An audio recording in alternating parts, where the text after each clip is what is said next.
Hello everyone, আজকে আমি তোমাদের সাথে শেয়ার করব চিলি চিকেনের রেসিপি। তার জন্য আমি এখানে নিয়ে নিয়েছি, দেখতেই পাচ্ছ বোনলেস চিকেন রয়েছে। তার মধ্যে আমি এখন দিয়ে দেব আদা রসুন বাটা, 1 table spoon cornflour, 1 table spoon ময়দা।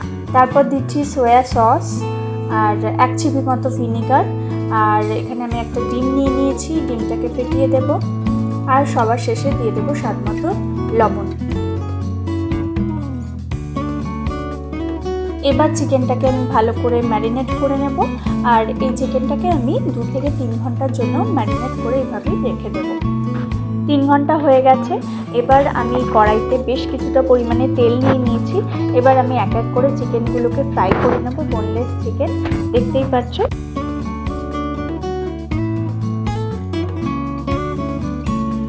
এভাবে এপিট ওপিট দুপিটি খুব ভালো করে চিকেনগুলোকে ফ্রাই করে নেব। যখন দেখব গোল্ডেন ব্রাউন কালার এসে গেছে, এইভাবে এক এক করে সমস্ত চিকেনগুলো ফ্রাই করা হয়ে গেলে আমি ওই তেলের মধ্যে, তেলটা অনেকটাই বেশি ছিল, আমি তেলটাকে একটু কমিয়ে নিয়েছি, ওই তেলের মধ্যে দিয়ে দেবো কুচো করে কেটে রাখা রসুন, পেঁয়াজগুলো কেটে রেখেছিলাম, ওই পেঁয়াজটাকে অ্যাড করে দিলাম। পেঁয়াজটাকে জাস্ট কিছুক্ষণ একটু নাড়িয়ে চাড়িয়ে নিয়েই আমি অ্যাড করে দেবো ক্যাপসিকাম। তারপর এবার অ্যাড করে দেবো এক এক করে সয়া সস আর টমেটো কেচাপ।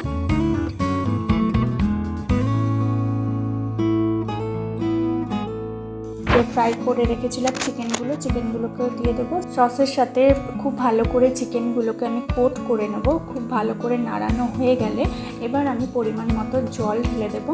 জল ঢেলে দেওয়ার পর কিছুটা নাড়িয়ে চাড়িয়ে নিয়ে আমি একটু কর্নফ্লাওয়ার একটা কাপের মধ্যে গুলে রেখেছিলাম, সেটাও আমি অ্যাড করে দিলাম।